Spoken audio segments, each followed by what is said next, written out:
31번 문제를 한번 볼까요?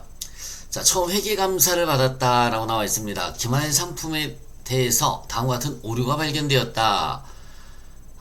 당기순이익이 다음과 같을 때 정확한 당기순이익은 얼마인가? 라고 물었습니다. 우리 재고자산 관련된 거니까 공식을 한번 써보도록 하겠습니다. 기초재고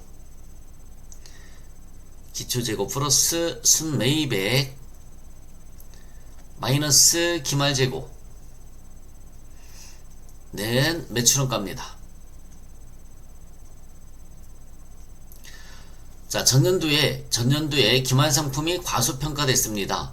자, 전년도의 기말상품은 당해년도의 기초가 되겠죠? 그럼 기초가 3,000원만큼 과소평가되는 겁니다. 여러분, 그러면 기초가 과소평가되면 매출원가도 3,000원만큼 과소평가가 됐겠죠? 자, 그리고 당해년도의 기말이 2,000원 과대평가됐습니다. 당해년도에 이말이 2,000원, 기말이 2,000원만큼 과대평가가 되면 역시 기말이 과대평가됐으니까 매출원가는 줄어들었겠죠? 2,000원 과소평가가 됐습니다. 결국 5,000원만큼 과소평가됐어요. 매출원가가. 자, 매출 마이너스 매출원가는 이익입니다. 매출원가가 5,000원만큼 과소평가됨으로 해서 이익은 5,000원만큼 매출원가 줄어들었으니까 얘는 늘어났겠죠. 과대평가됐습니다. 이익은 5,000원만큼 과대. 수정호 당기순이익은 얼마인가? 라고 물었으니까, 자, 수정호 당기순이익은 35,000원에서 5,000원. 5,000원만큼 과대평가됐다라고 그랬잖아요. 빼주시면은 3만원이 되겠습니다. 답은 1번입니다. 그래서 기초가 과소평가되면 매출원가도 과소평가되는 거고요. 기말이 과대평가되면 매출원가 역시 다시 또 과소평가됩니다. 기초는 플러스잖아요. 얘가 줄어들면 매출원가는 당연히 줄어드는 거죠. 마이너스가 늘어나도 역시 마찬가지 매출원가는 또 과소평가되는 겁니다. 결론적으로 전체적으로 매출원가는 5,000원만큼 과소평가가 됐고요. 그래서 이익이 5,000원만큼 과대평가된 걸로 나타나고 있으니까 빼주시면은 정확한 당기순이익은 3만원이 답이 되는 겁니다. 32번 문제를 보도록 하겠습니다. 32번. 자, 자본 1분 내역과 주식수 변동 내역이다 라고 나와 있습니다. 유통보통 주식수는 얼마인가? 수수 첫째 자리에서 반올림한다 라고 나와 있죠. 자, 1월 1일부터 유통되고 있는 걸 한번 따져보도록 하겠습니다. 1월 1일부터 자, 보통주, 우선주는 따질 필요가 없어요. 보통주의 발행 주식수가 15,000주, 자기 주식이 1,000주가 있었습니다. 15,000주 곱하기 12개월분의 12개월이죠. 그러면 15,000주. 자기 주식 역시 1월 1일 기초니까 똑같습니다. 1,000주. 다만 자기 주식을 보유하고 있으면은 빼줘야 되겠죠. 유통되고 있는 것이 그만큼 줄어드니까 자, 12분의 12에서 1,000주는 차감을 해줍니다. 자, 그리고 이제 변동 내역으로 가서 봤더니 4월 30날에 유상증자를 1,000주 발행했다고 나와 있어요. 그러면 5월 1일부터 유통이 됐겠죠. 5월 1일부터 1,000주. 4월 30일이니까 유통된 것은 다음날 5월 1일부터 따져주시면 돼요. 곱하기 12분의 5, 6, 7, 8, 9, 10, 11, 12 8개월입니다. 곱하기 12분의 8 그러면 667주가 나옵니다. 다시 300주를 취득했습니다. 10월 31일에 그러면 11월 1일로 따지시면 되겠죠. 300주 취득했으니까 빼주시면 돼요. 곱하기 12분의 2 그러면은 몇 주가 나올까요? 50주가 나옵니다. 50주 빼주시면 돼요. 1은이 2, 6, 12 6, 5, 30 그죠? 자, 다시 160주를 재발행했다고 나와 있습니다. 11월 30날 12월 1일부터 따주시면 되겠습니다. 160주 다시 발행했으니까 얘는 더해주면 되는 거죠. 12분의 1 그래서 13주가 계산이 됩니다. 모두 계산을 해주시면은 14,630주가 계산이 될 겁니다. 답은 1번이에요. 자, 그 다음 문제 33번 문제를 보시면은 33번 관계기업 투자 주식 관련된 문제입니다. 300만원에 취득했다고 그랬어요. 30%를 300만원에 취득하였다. 장부금액은 얼마인가? 장부금액은 취득가액에다가 취득가액에 자, 플러스 순이익을 해주시면 되죠. 순이익. 만약에 배당금이 있으면 배당금을 빼주시면 됩니다. 취득가액은 300이죠. 취득가액은 300. 플러스 순이익이 총 포괄이익이 100만원 나와 있습니다. 100만원에 30%, 지분율이 30%니까 곱하기 30% 해주시면 되겠죠. 그리고 요거 계산을 해주시면은 30만원이 계산이 돼서 결국은 330만원이 답이 되겠습니다. 배당금은 없잖아요. 배당금도 있으면 똑같이 얘네 둘은 지분율로 계산을 해서 곱하기 지분율에서 플러스 마이너스를 해주시면 되는 겁니다. 34번 문제를 보도록 하겠습니다. 34번 지분법 회계처리에 관련된 설명이다. 올바르지 않은 것을 물었습니다. 자, 지분법은 취득 시점에서 공정가치로 측정하는 게 아니죠. 지분법하고 공정가치하고는 관련이 없습니다. 취득원가로 측정을 해줘야 되겠죠. 올바르지 않은 것은 4번 1번 바로 나왔네요. 다시 한번 말씀드리겠습니다. 지분법 문제에서는 공정가치로 측정하지 않습니다. 자, 피투자회사의 당기순이익 중 투자회사 지분에 해당하는 금액은 투자회사의 지분법 이익으로 보고된다. 맞고요. 배당금을 지급했을 때는 조금 전에 차감한다라고 그랬습니다. 배당금을 지급을 했을 때는 차감한다. 내부거래에서 발생한 당기순이익에 대해서는 투자자는 그 관계기업에 대한 투자지분과 무관한 손익까지만 투자자 재무제표 인식하는 거 맞습니다. 자, 35번 재고자산 평가손실은 얼마인가 이렇게 물었습니다. 4월 1일에 재고자산을 2,000달러에 매입을 했습니다. 매입 시점의 현물환율이 1,000원이고요. 결산시환율은 1,300원입니다. 그런데 순실현 가치가 1,600달러이다 라고 나와 있습니다. 순실현 가치가 1,600달러일 때 재고자산 평가손실은 얼마인가 라고 물었습니다. 여러분 재고자산의 현물 환율이 올랐습니다. 1,000원에서 1,300원으로 올랐어요. 올랐을 때는 평가손실을 인식하지 않습니다. 평가손실을 인식하지 않습니다. 다시 한번 말씀드리겠습니다. 지금 현재 2,000달러에 매입을 했어요. 2,000달러. 2,000달러의 장부가액이 1,000원에서 1,300원으로 곱해주시면은 1,300원을 곱해주시면은 260만원이 되고요. 260만원.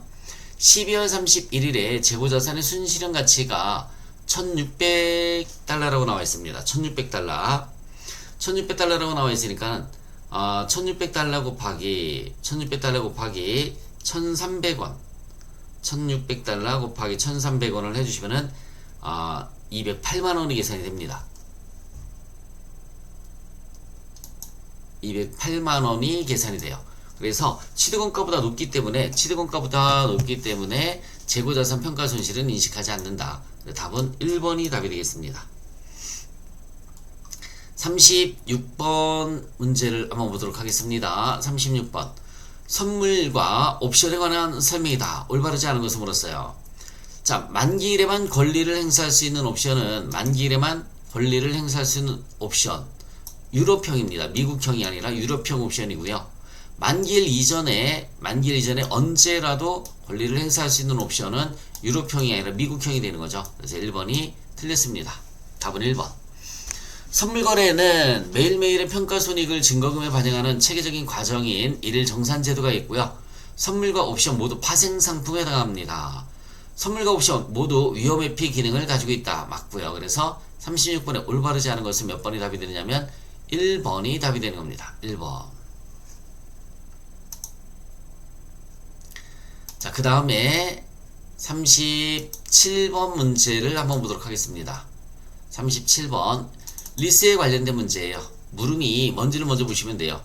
이자 수익을 물었습니다. 이자 수익은 얼마인가 라고 물었어요. 그럴 때는 취득원가, 이런 문제는 간단합니다. 취득원가 곱하기 유효이자율, 내재 이자율을 해주시면 되는 겁니다.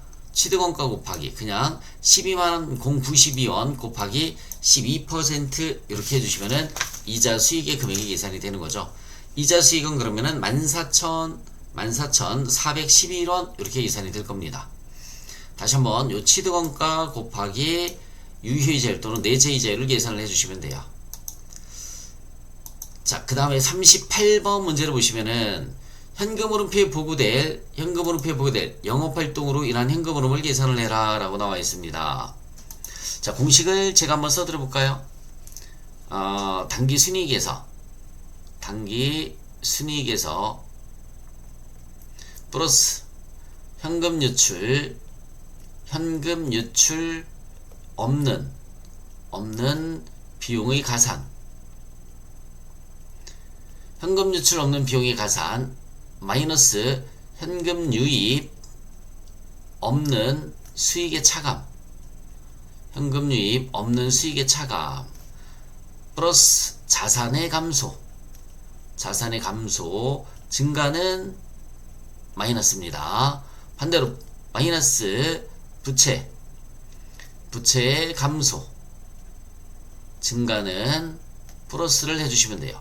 이렇게 해주시면은 영업활동으로 인한 현금 흐름이 계산이 될 겁니다. 자, 법인세 비용 차감전 순이익 2만원에서 여기 2만원에서 감가상각비 현금 유출 없는 비용이죠. 더해주시고요. 재고자산의 감소, 자산의 감소니까 플러스를 해주시면 됩니다. 유형자산 처분 손실 현금 유출 없는 비용이니까 플러스 해주시면 되고요. 매입채무의 증가, 부채의 증가죠. 플러스. 매출 채권의 증가는 자산의 증가니까 마이너스입니다. 마이너스. 이렇게 계산을 해주시면은 24,900원이 계산이 될 겁니다. 자, 39번 문제를 보도록 하겠습니다. 이자 수익과 관련된 재무제표이다. 현금흐름표에 표시될 이자 수치액은 얼마인가? 라고 물었습니다. 자, 미수이자, 선수이자가 나와있죠? 손익계산서에 이자 수익이 나와있습니다. 자, 손익계산서에 나와있는 이자 수익 중에서 전년도 거는 필요가 없어요.